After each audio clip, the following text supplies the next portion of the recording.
Saudara Kapolri Jenderal Listio Sigit Prabowo mengatakan tidak ada tembak-menembak dalam kasus kematian Brigadir Yosua di kediaman dinas mantan Kadif Propam Irjen Verdi Sambo. Fakta yang ada adalah peristiwa penembakan terhadap Brigadir Yosua. Tidak ditemukan, saya ulangi, tidak ditemukan fakta peristiwa tembak-menembak seperti yang dilaporkan.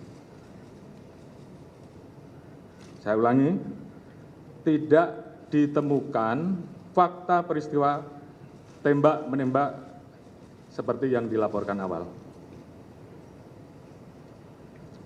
Tim khusus menemukan bahwa peristiwa yang terjadi adalah peristiwa penembakan terhadap saudara J yang mengakibatkan saudara J meninggal dunia yang dilakukan oleh saudara RE atas perintah saudara FS. Saudara E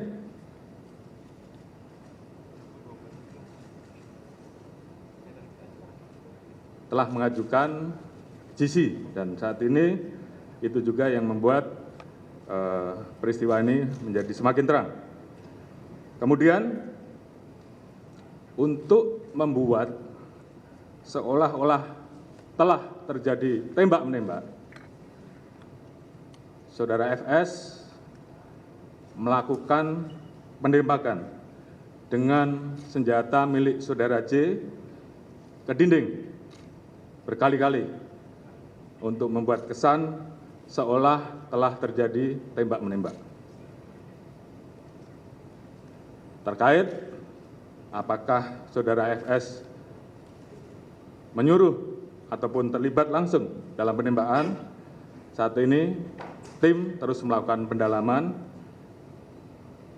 terhadap saksi-saksi dan pihak-pihak yang terkait. Saudara, lebih lengkap terkait dengan informasi penetapan tersangka Irjen Verdi Sambo, kita akan tanyakan langsung kepada jurnalis Kompas TV. Sudah ada Dipo Nurbahagia langsung dari Barreskrim Mabes Polri. Dipo, setelah Kapolri mengumumkan adanya tersangka baru, salah satunya adalah Irjen Verdi Sambo, apakah ada kemungkinan tersangka lain?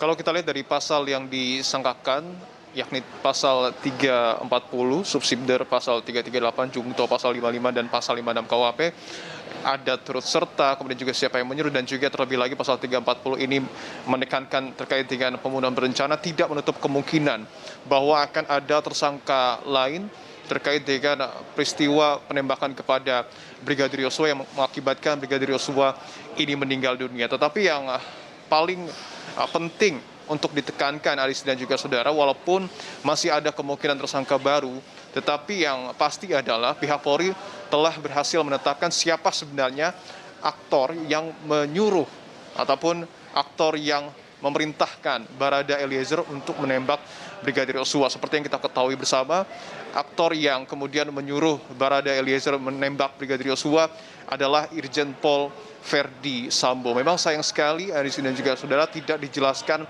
motif apa sebenarnya yang membuat Irjen Pol Verdi Sambo ini memerintahkan Barada Eliezer untuk menembak Brigadir Yosua.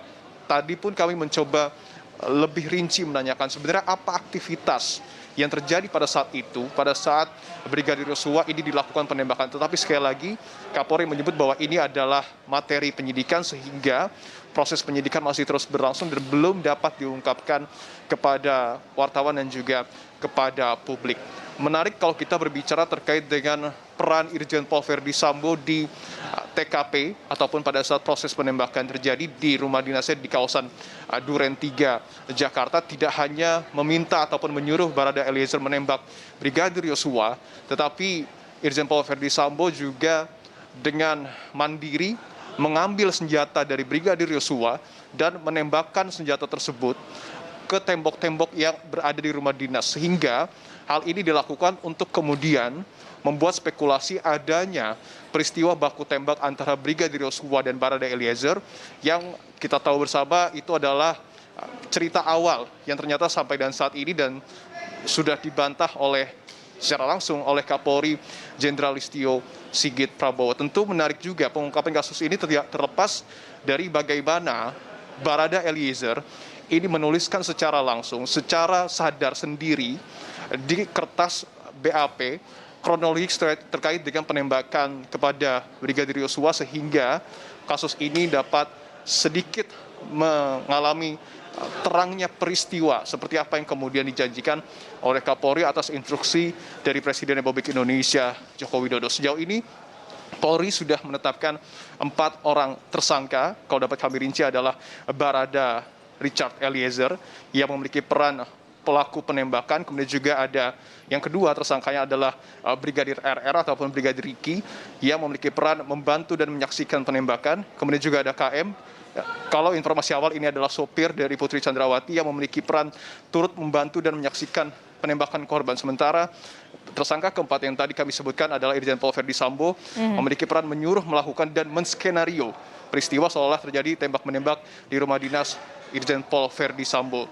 Tadi juga sudah kami konfirmasi saat ini Irjen Pol Verdi Sambo ditahan di Makobrimob Kelapa II Depok, tetapi nanti tentu akan berkoordinasi dengan Barreskrim apakah kemudian proses penahanan ini akan dipindahkan ke Barreskrim atau tidak.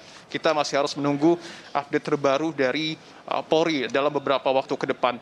Tidak hanya terkait dengan proses penembakan, tetapi yang kita ketahui bersama ada Inspektorat Khusus ataupun IRSUS yang juga menyelidiki dan juga menyidik terkait dengan dugaan pelanggaran kode etik yang dilakukan terhadap ataupun yang dilakukan oleh perwira Polri. Sejauh ini aparat kepolisian sudah memeriksa 50 orang perwira di mana 31 diantaranya ini diduga melanggar kode etik, 11 orang diantaranya sudah ditempatkan di tempat khusus, 3 diantaranya merupakan perwira tinggi Polri yang sudah ditempatkan di Makobrimob Kelapa II Depok. Kita harus melihat apakah kemudian nanti ada kejutan lagi terkait dengan peristiwa ini dalam beberapa waktu ke depan, Adisti.